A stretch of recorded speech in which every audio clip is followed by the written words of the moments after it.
नमस्कार, नमस्ते दोस्तों, मैं विकास वर्धन स्वागत करता हूं वर्धन मंत्रा परिवार में, जो मैं नई दिल्ली से आपके सामने मुखातिब हूं।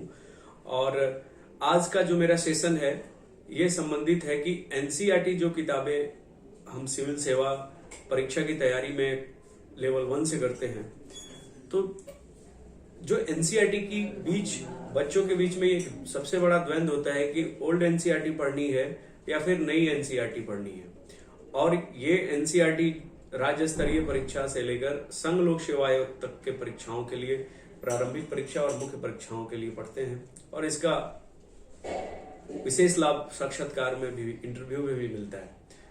इतिहास, भूगोल, राजनीति शास्त्र, अर्थशास्त्र, साइंस एंड टेक, विज्ञान, समान विज्ञान, और अगर आप विशेष रूप से आईएएस की तैयारी कर रहे हैं तो आपको पढ़ना होता है समाज शास्त्र भी।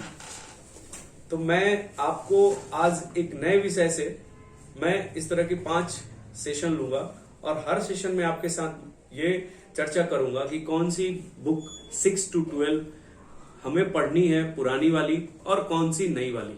तो आज का मेरा सबसे पहला विषय जो मैंने चुना है वो विषय है इतिहास, हिस्ट्री।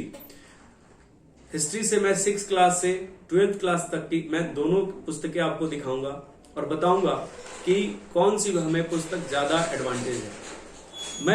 मेरे सामने अभी ये पुरानी वाली एनसीईआरटी की बुकलेट है जो जेरॉक्स फॉर्म में है। ये फोटो स्टेट है, जेरॉक्स मतलब फोटो स्टेट।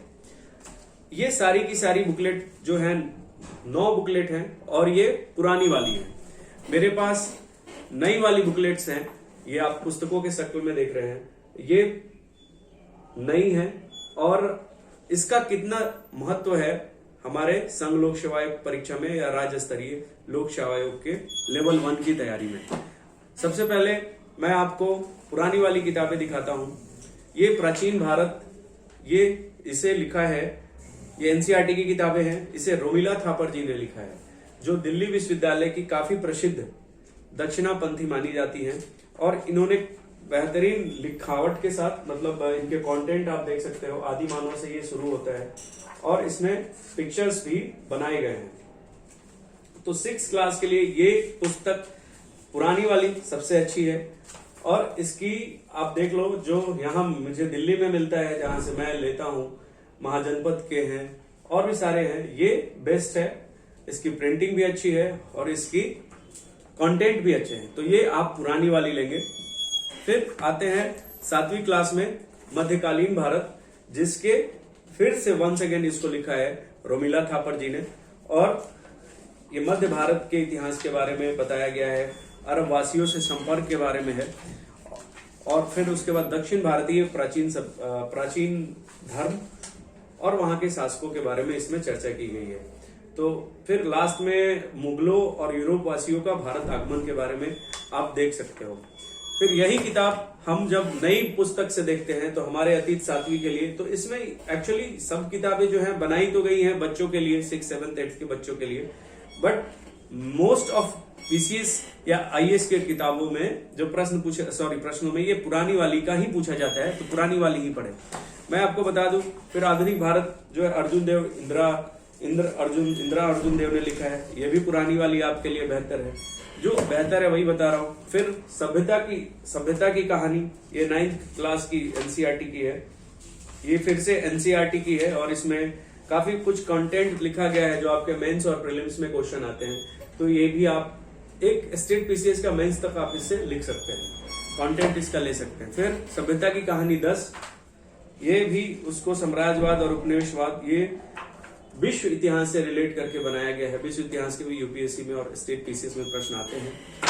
फिर 11 में फिर से प्राचीन भारत, इसके काफी फेमस राइटर है रामशरण शर्मा जी ने इस किताब को लिखा है। तो ये किताब भी आप पढ़ सकते हैं नहीं, मैं तो कहूंगा पढ़ना ही चाहिए, क्योंकि इसमें प्रश्न जो पूछे गए हैं आपके, जो इसमें अभ्यास के लिए दिया गया है, जैसे भारत के प्रमुख भौगोलिक क्षेत्रों को बताएं। इसके बाद अगर आदिम युग में आते हैं चैप्टर नंबर 5 में, तो जैसे यहाँ पे धारणाएं, पद और धारणाओं का आशय है कि पुरा पाषाण युग कौन सा है, मध्य पाषाण युग कौन है, नव पाषाण युग किसे कहते हैं, असाइको नूतन युग कौन है, प्लेस्टोनेसिन क्या है, अभिनूतन क्या है, लघु पाषाण काल क्या है, खाद्य संग्रह, होमोसेपियन, ये क्वेश्चन उधर पूछे जाते हैं। भारत में पाषाण युग किन किन अवस्थाओं में विभाजित किया गया है, प्राचीन भारत में पूरा पाषाण, मध्य पाषाण, नवपाषाण का भेद। इस तरह से ये होलिस्टिक किताब है। ये भी एंशियंट, आप पुरानी एनसीईआरटी पढ़े।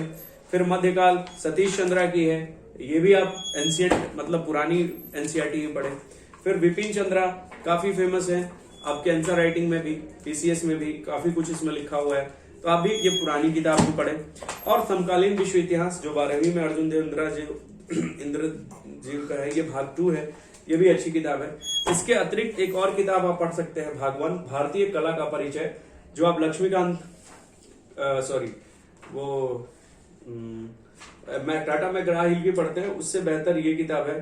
प्रागैतिहासिक शैल चित्र, इसके फिर उससे सिंधु घाटी की कलाएं, मौर्यकालीन कलाएं, प्राचीन भारत में स्थापत्य, मौर्योत्तर कालीन प्रवृत्ति, भित्ति चित्रण, मंदिर स्थापत्य, मूर्ति कला और काश्य प्रतिमा। ये जो कला से क्वेश्चन होते हैं, ये इसमें बेहतरीन अच्छे ढंग से फोटो के साथ बनाई गई है, डिटेल भी लिखा गया है। लगभग जो एक MG मैकग्रा हिल के जो राइटर्स हैं, उन्होंने इसकी कॉपी की है। काफी अच्छी किताब है, ये भी पढ़नी चाहिए। तो कुल मिला के 1 2 3 4 5 6 7 8 9 और 10 बुकलेट आपके होने चाहिए हिस्ट्री में। पुरानी वाली ही आप पढ़े, नई वाली से विशेष कोई फायदा नहीं है। नई वाली भी मेरे पास है, नई वाली में ये 7वीं की है, केवल इसमें फोटो बनाई गई है। फिर ये 8वीं की भाग 1, देन 8वीं की भाग 2, हमारे अतीत भाग 3, इसमें कुछ विशेष नहीं है जिससे सवाल पूछे जाए। फिर ये 9वीं की इतिहास की मैं जल्दी में बता रहा हूँ, ये वर्ल्ड हिस्ट्री का है। फिर ये 10वां आप फिर से देख लो, भारत और समकालीन विश्व, ये भी कुछ विशेष नहीं है। फिर 12वीं की भाग ये इतिहास नई वाली हो गई आपके। 12वीं की भाग 1 भारतीय इतिहास, इसमें भी फोटो और ज्यादा कुछ डिटेल कंटेंट में नहीं है। और भारतीय इतिहास के भाग 2, इसमें मध्यकाल के यात्रियों के आगमन के बारे में बताया गया है। और ये तीसरा जो है आपका उपनिवेशवाद और भारतीय इतिहास से कुछ विषय के बारे में चर्चा की गई है। तो कुल मिला के आप देखिएगा तो पुराने वाले इतिहास की, पुरानी एनसीईआरटी की प्रासंगिकता आज भी है। अभी का नए वाले का कुछ विशेष आपको प्रश्नों में, और चूंकि ये भी लगभग 3 3 6 2 8 9 किताबें हैं और ये 10 किताबें हैं, तो जरूरी नहीं है कि आप दोनों पढ़िए 10 और 11, क्योंकि एक बार पढ़ना नहीं है आपको, दोनों को बार बार पढ़ना है, 4-5 बार पढ़ना है और नोट्स बनाने हैं। अगर आपके पास अतिरिक्त समय है तो आप नई वाली का भी एक अध्ययन कर सकते हैं, लेकिन अगर आपके पास समय कम है और एनसीईआरटी ही पढ़नी है तो आप बेसिक 6ठी क्लास से शुरू कीजिए और पूरे ये पुराने वाले एनसीईआरटी को आप पढ़िए।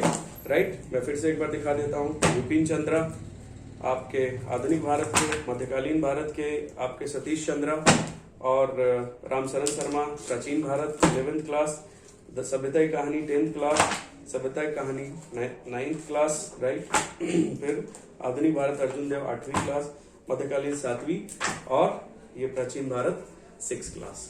इन्हीं सब चीजों के साथ मैं एकदम स्पष्ट बता रहा हूँ कि आप पुरानी वाली एनसीईआरटी को ही पढ़िए। अतिरिक्त समय है और आप अगर बीए पार्ट 1 2 में है तो नई वाली पढ़ सकते हैं, लेकिन अगर आपको 2021 के एग्जाम में अपियर होना है तो आप पुराने इतिहास के ही को पढ़िए।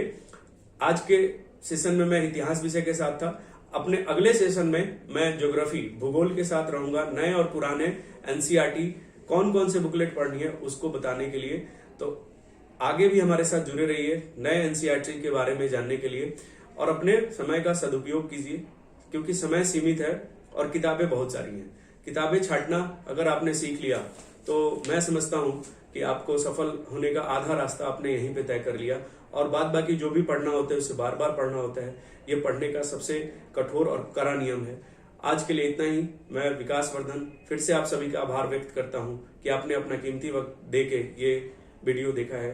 आगे जुड़े रहेंगे, तब तक के लिए आज धन्यवाद, नमस्कार।